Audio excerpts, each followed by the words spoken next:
হঠাৎ করে আমার ঘুম ভেঙে যায়। আমি ঘুম থেকে উঠে দেখি কাকিমা আমার সাথে কেমন যেন আচরণ করছেন। আমি বললাম, কাকিমা, আপনি আমার সাথে কি করছেন? কাকিমা আমাকে বলল, আমি তোমার সাথে কি করছি তুমি দেখছো না? তুমি এত কথা বলতেছ কেন? আমি যা করছি তুমি আমাকে তা করতে দাও। কাকিমার ধমকে আমি খুব ভয় পেয়ে গেলাম। আমি বললাম, আচ্ছা ঠিক আছে কাকিমা, তোমার যা মন চায় তা কর। তারপর হঠাৎ করে কাকিমা যেন একটু উন্মাদ হয়ে গেল। উন্মাদ হয়ে কাকিমা এই ঝড় বৃষ্টির রাতে আমার সাথে যা করল তা শুনলে বন্ধুরা, তোমাদের মাথা গরম হয়ে যাবে। বন্ধুরা, গল্পটি অনেক অনেক ইন্টারেস্টিং। আশা করি গল্পটি শুনিয়ে তোমরা অনেক মজা পাবে। বন্ধুরা, তোমাদের আমার ছোট্ট একটি অনুরোধ, তোমরা দয়া করে আমার চ্যানেলটিকে সাবস্ক্রাইব করে আমাকে সাপোর্ট করবা। হ্যালো বন্ধুরা, আমি ফারদিন। এটা আমার ছদ্মনাম। বর্তমানে আমার বয়স 25 বছর। আজকে আমি তোমাদের মধ্যে যে গল্পটি বলবো, তখন আমার বয়স ছিল 13 কিংবা 14 বছর। আমার কাকা ছিলেন একজন ছোটখাটো ব্যবসায়ী। মাঝে মধ্যেই কাকা যখন ব্যবসার কাজে বিভিন্ন জায়গা চলে যেতেন, তখন 3 দিন, 4 দিন, এমনকি 1 সপ্তাহ পর্যন্ত বাড়ির বাইরে থাকতেন। যখনই কাকা বাড়িতে থাকতেন না, তখনই কাকিমাদের বাড়িতে আমাকে থাকতে হতো। কারণ এক হচ্ছে কাকিমার বিয়ে হয়েছে মাত্র বছর 2 কাকিমার এখনো কোনো সন্তানাদি হয়নি। আর 2 হচ্ছে কাকিমা একলা একলা থাকতে অনেক ভয় পেতেন। কাকা যখন ব্যবসার কাজে বিভিন্ন জায়গা চলে যেতেন এবং বাড়িতে আসতে পারতেন না, তখন কাকিমা একলা একলা রাতে থাকতে পারতেন না। তিনি খুব ভয় পেতেন। আমাদের বাড়িটা খুব নির্জন ছিল। আমাদের বাড়িতে আর কোনো ছেলে মেয়ে ছিল না। আমার কাকা তো সবে মাত্র কিছুদিন হলো বিয়ে করেছেন। আর আমি আমার বাবার একমাত্র সন্তান। আমাদের কোনো ভাই বোন ছিল না। আমাদের বাপ চাচা মিলে মোট 2 জন, আমার আব্বু এবং আমার কাকা। অর্থাৎ এক কথায় বলতে গেলে এই বাড়িতে 14-15 বছরের ছেলে যদি থাকে, তাহলে শুধুমাত্র আমি। রাতে কাকিমা যখন একা একা বাড়িতে থাকতেন, তখন কাকাই আমাকে বলতেন, তোর কাকিমা একা একা থাকলে সে অনেক ভয় পায়। বাড়িতে তো আমাদের অন্য কোনো মানুষ নাই। তুই আমাদের ভাইয়ের ছেলে হলে কি আর আমার ছেলে হলে কি? তুই তো আমাদের একমাত্র ছেলে। তুই তো জানিস আমি একটা ছোটখাটো ব্যবসা করি, আমাকে মাঝে মধ্যেই ব্যবসার কাজে বাইরে থাকতে হয়। যখন আমি বাইরে থাকি তখন তুই আমাদের বাসায় থাকবে। কারণ তোর কাকিমা রাত্রিবেলায় একা একা থাকতে পারে না। আর তাছাড়াও তোর কাকিমা প্রেসারের রোগী। আমি যখন বাড়িতে থাকব না, তখন তুই আমাদের বাসায় গেস্ট রুমে থাকবে। আর তোর কাকিমার কাছ থেকে টাকা নিয়ে যা বাজার সদাই লাগে সব কিছু করে দেবে। আর তোর কাকিমার দেখাশোনা করবে। আমি বললাম, ঠিক আছে কাকা, কাকিমার যা যা বাজার লাগে সব কিছু আমি করে দেব। এ নিয়ে তুমি কোনো চিন্তা করো না। তারপর থেকেই বন্ধুরা, কাকা যখন বাড়িতে থাকতো না, তখন কাকাদের এখানে আমাকে থাকতে হতো। কাকিমা যে রুমে থাকতো ঠিক পাশের রুমেই আমি থাকতাম। কিন্তু আমি যখনই কাকাদের রুমে যেতাম, অর্থাৎ কাকার এখানে রাতে থাকতে যেতাম, তখনই কাকিমা আমাকে ডেকে নিয়ে যেত তার রুমে এবং আমাকে নিয়ে গল্প করত। অনেকক্ষণ টিভি দেখত। আমার কাকিমা ইন্টারমিডিয়েট পর্যন্ত পড়ালেখা করেছে। আর এদিকে আমি ক্লাস 8-এ পড়তাম। মাঝে মধ্যে কাকিমা আমাকে পড়াতো বটে, তবে বেশিরভাগ সময় কাকিমা আমাকে নিয়ে গল্প করত এবং বিভিন্ন রোমান্টিক মুভি দেখত।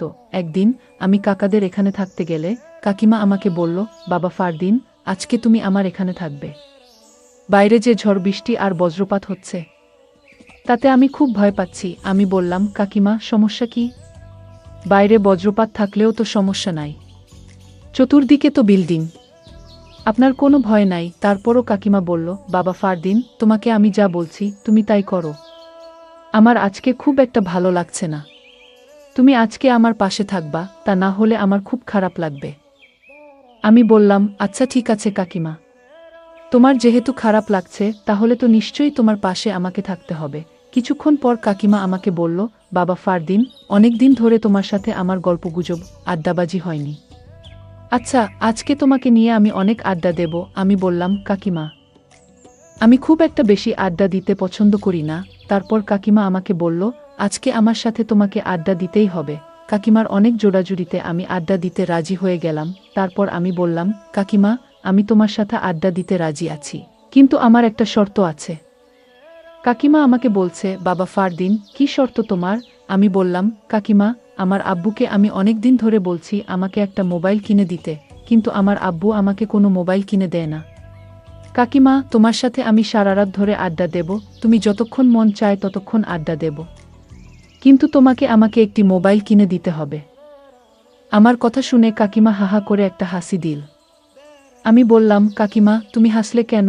তারপর কাকিমা আমাকে বলছে, আরে ফারদিন, এটা কোনো ব্যাপার হলো?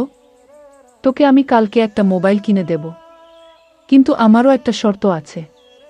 যদি আমার শর্তটা তুই মানতে পারিস, আমি তোকে মোবাইল কিনে দেব। আমি বললাম, কাকিমা তোমার আবার কিসের শর্ত?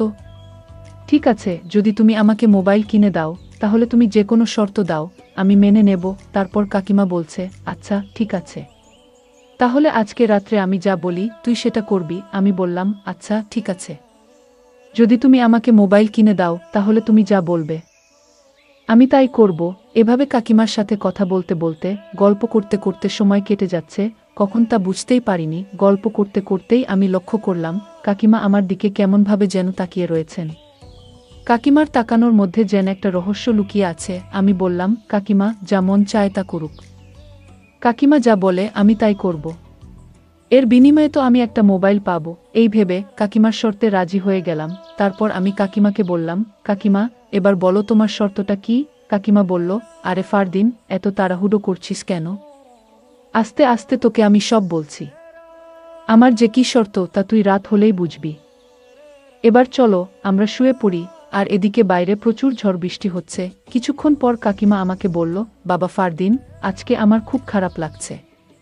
এই যে এই মলমটা নাও, এই মলমটা নিয়ে আমাকে একটু মাথায় মালিশ করে দে, তাহলে মনে হয় একটু ভালো লাগবে। তারপর আমি আর কি করব, বাধ্য ছেলের মতো হয়ে কাকিমার মাথায় মালিশ করতে শুরু করলাম।